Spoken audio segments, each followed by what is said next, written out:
잠소망의 새 아침이 밝았습니다. 2022년 11월 17일 목요일 새벽기도회를 시작하도록 하겠습니다. 다같이 찬송가 585장 내 주는 강한 성이요 찬양하시겠습니다.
오늘 하나님께서 저희들에게 주신 말씀은 다니엘서 8장 1절에서 14절까지 말씀입니다. 다니엘서 8장 1절에서 14절 말씀을 읽도록 하겠습니다. 나 다니엘에게 처음에 나타난 환상 후 벨사살 왕 제3년에 다시 한 환상이 나타나니라. 내가 환상을 보았는데 내가 그것을 볼 때에 내 몸은 엘람 지방 수산성에 있었고 내가 환상을 보기는 을레 강변에서이니라.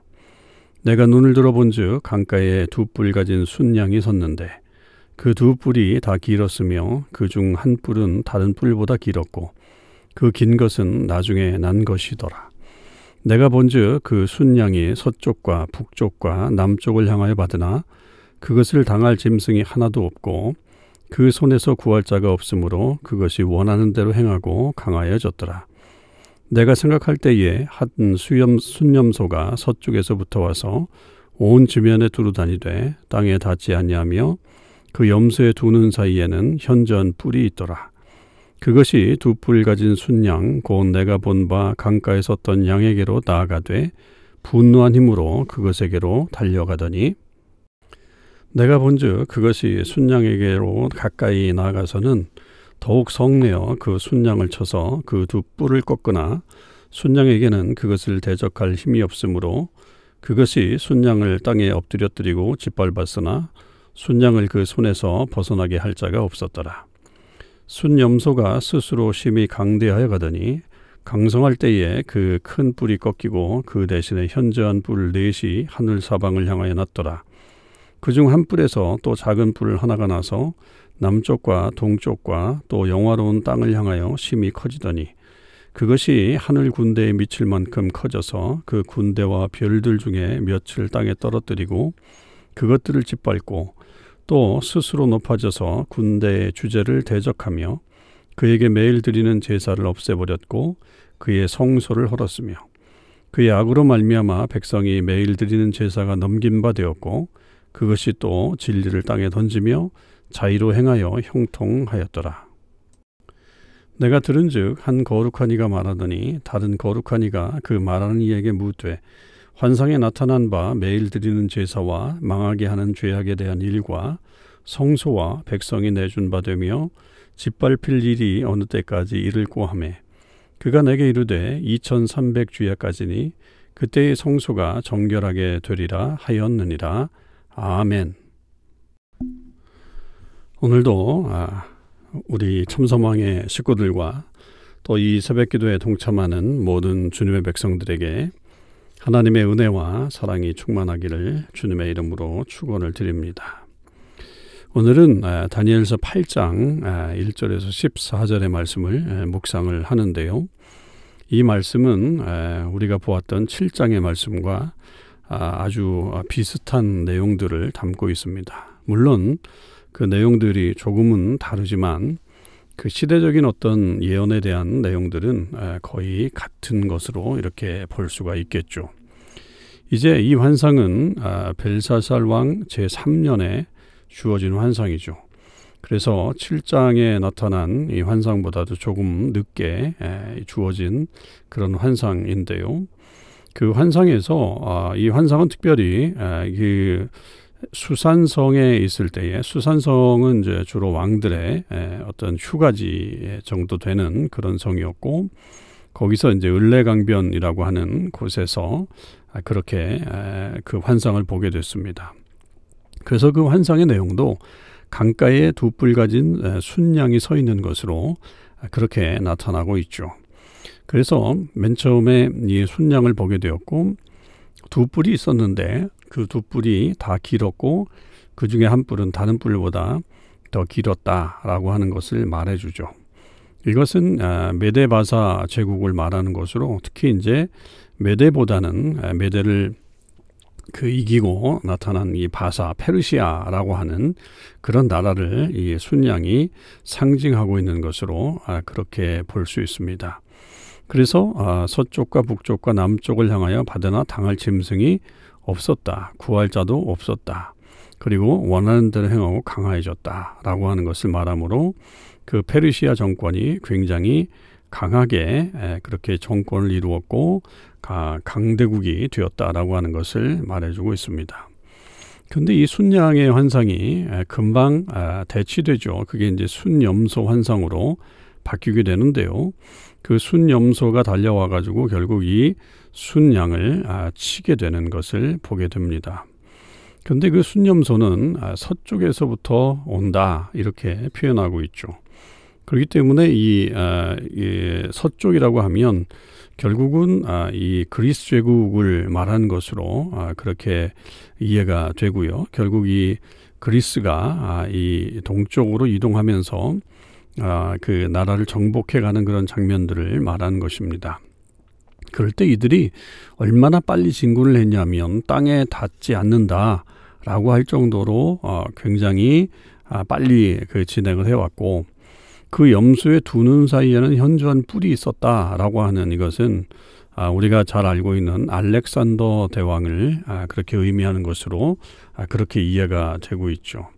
그래서 결국은 이 순양을 이기게 되었고 그 순염소가 계속해서 그것을 침으로 인해서 순양이 땅에 엎드려지고 그리고 그렇게 구원할 자가 없었다라고 하는 것을 말하면서 결국 그리스가 페르시아 제국을 무너뜨리게 되는 것을 말하게 됩니다. 그런데 갑자기 그 순염소의 이 뿔이 결국은 큰 뿔이 꺾이게 되는 그런 일들이 벌어지게 되죠. 그래서 네 뿔로 나타나게 되는데 결국 이것은 그 알렉산더 대왕이 사실은 이 갑작스럽게 죽게 돼요. 그래서 어떤 후계자를 세우지 못한 상태에서 갑작스러운 죽음을 맞이했기 때문에 그것도 굉장히 젊은 나이에 죽었기 때문에 그 후계자들을 따로 세우지 못했고 결국 그것이 4명의 그런 또 지휘자로 그런 지도자로 바뀌는 그런 장면들을 네 뿔로 상징하고 있는 것이고요. 그 중에 이제 한 뿔에서 또 작은 뿔이 나왔다라고 하는 것이고 이 작은 뿔이 결국에는 이 여러 가지 그 고통과 어려움을 주는 그런 일들을 감당하게 되죠. 그러니까 이것이 이제 어제 우리가 보았던 네 짐승의 환상 중에 네 번째 짐승에서 나온 그 10뿔이 있었고 그 10뿔에 또 한 뿔이 나와서 그 세 뿔을 죽이는 어떤 그런 일들이 나온 것처럼 결국 그 뿔을 같은 내용이라고 볼 수 있겠죠.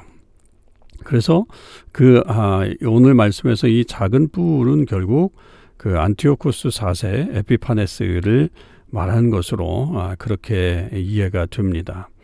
그래서 그 안티오쿠스 4세가 결국은 이 하늘 군대에 미칠 만큼 커졌다. 굉장한 어떤 큰 세력을 형성하게 되었고 그리고 아주 그 하나님의 군대나 혹은 또 하나님의 백성들을 굉장히 핍박을 많이 했고 더군다나 매일 드리는 제사를 없애버렸고 성소를 헐게 되고 그러니까 이 성소를 더럽히게 되는 그런 일들 그래서 그 백성이 매일 드리는 그런 제사를 드리지 못하는 그런 일들이 이제 벌어지게 되는 그런 내용까지 예언이 이루어지고 있습니다. 그리고 이제 13절과 14절은 이 다니엘이 거룩한 이가 말하는 것을 또한 듣게 되면서 그래서 이 기간이 그 서로 말하는 것을 들으면서 이 기간이 1300주야 될 것이다 라고 하는 것을 그렇게 듣게 되는 그런 말씀까지 이어지게 됩니다. 자, 오늘 말씀도 환상에 대한 내용이에요. 그리고 미래에 대한 예언들입니다. 그 속에서 분명히 이 세상의 어떤 권력자들이 나름대로 파워를 가지고서 자기 나라를 다스리고 자기 나라뿐만 아니라 이방 나라에까지 가서 침공을 하고 또 세력을 넓혀가는 어떤 그런 모습들을 보여주고 있죠. 이제 그렇게 이 세상 나라들이 그렇게 권력들을 형성해 가지만 그러나 그 알렉산더 대왕이 갑작스럽게 죽게 되는 것처럼 결국은 그런 모습들이 나타날 수 있다는 거예요. 그래서 그것이 장구하게 진행되는 것이 아니라 결국은 한시적으로 그렇게 진행이 된다라고 하는 것이죠. 그리고 어제의 말씀과 유사하게 여기서도 역시 성도들이 이 안티오쿠스 4세 에피파네스로 인해서 어려움을 분명히 겪게 되는데 그 어려움의 기간이 여기서 보면 1300주야 1300일 그렇게 2300일이죠. 그래서 2300주야를 해가지고 뭐 어떤 성경에는 어떤 분들은 해석하기를 1150일 뭐 이렇게 해석하기도 하고 아니다 그냥 2300일이다 라고 이렇게 보는 사람들도 있습니다만 하여튼 그런 기간들 동안 어려움을 당하게 된다는 것이죠. 그러나 분명한 것은 어제도 말씀드렸지만 이런 고통과 환난이 이렇게 길게 느껴지는 것처럼 여겨지지만 그러나 결국 그것이 다 때가 있다라고 하는 것입니다. 그러니까 기한이 정해져 있다라고 하는 것은 그것이 끝나는 날이 곧 올 것이다 라고 하는 것에 대한 그런 말씀을 우리에게 들려주고 있는 거죠. 그래서 어떠한 고난이 찾아와도 또 힘든 그런 상황이 닥쳐온다 할지라도 낙심하지 말고 끝까지 인내하며 나아간다면 결국 하나님의 역사를 만들어가는 일들이 이어진다라고 하는 것입니다. 자, 어제 7장의 말씀과 오늘 8장의 초반부의 전반부의 이 말씀을 통해서 계속적으로 다니엘은 어떤 같은 역사에 대해서 경고하고 있는 것입니다. 분명히 이 일이 이루어질 것이다 라고 하는 것을 환상을 통해서 거듭거듭 말하고 있는 것을 볼 수 있습니다. 그러니 분명히 이런 일들이 이루어지게 되죠. 그러니까 우리도 지금 이 종말의 때를 살고 있는데 이 종말에 대한 말씀이 사실 성경에도 분명히 나와 있습니다. 그리고 계속해서 우리에게 말씀하고 있는 것이고요. 그러니 결국 우리에게도 이 종말의 때는 분명 올 것이다 라고 하는 것을 깨닫는 것이 매우 중요한 신앙관이라고 볼 수 있습니다.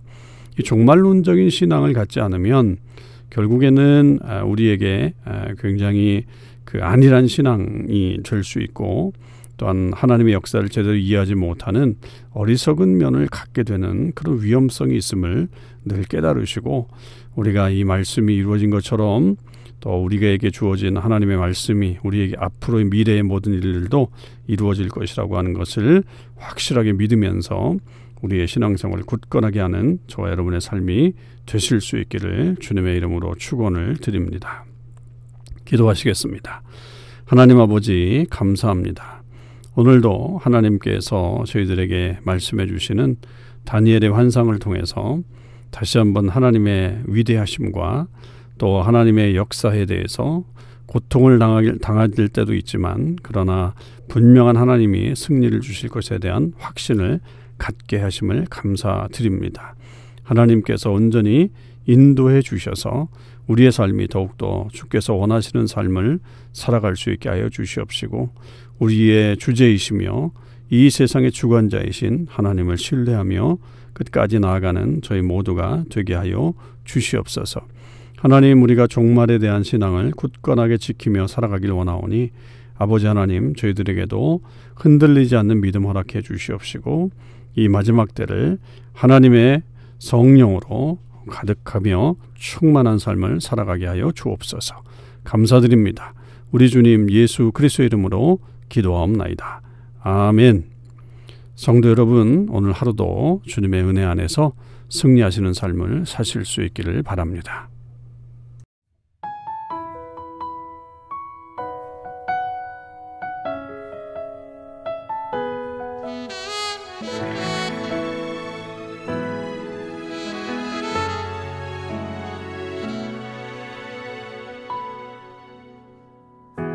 하나님 어디에나 계시죠?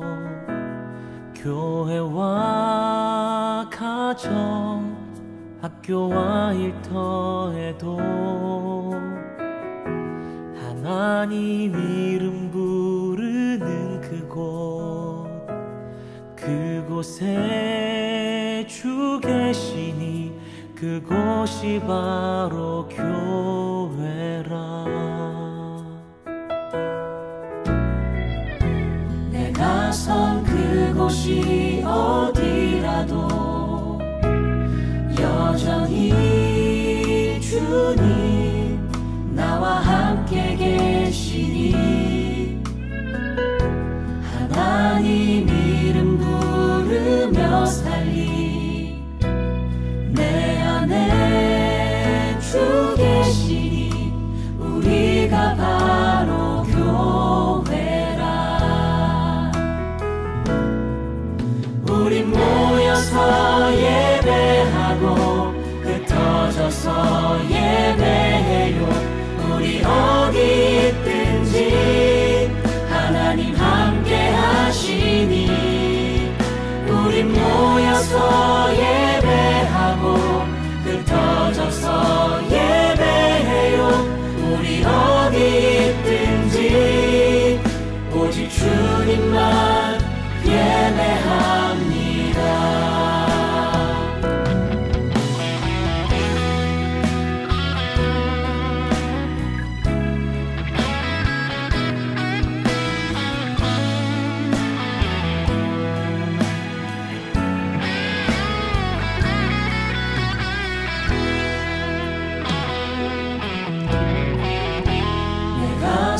그곳이 어디라도 여전히 주님 나와 함께 계시니 하나님 이름 부르며 살리 내 안에 주 계시니 우리가 바로 교회라. 우리 모여서 예배하고 흩어져서 예배해요. 우리 어디 있든지 하나님 함께 하시니 우리 모여서 예배하고 흩어져서 예배해요. 우리 어디 있든지 오직 주님만 예배합니다. 우리 모여서 예배하고 흩어져서 예배해요. 우리 어디 있든지 하나님 함께 하시니 우리 모여서 예배하고 흩어져서 예배해요. 우리 어디 있든지 오직 주님만 예배하라.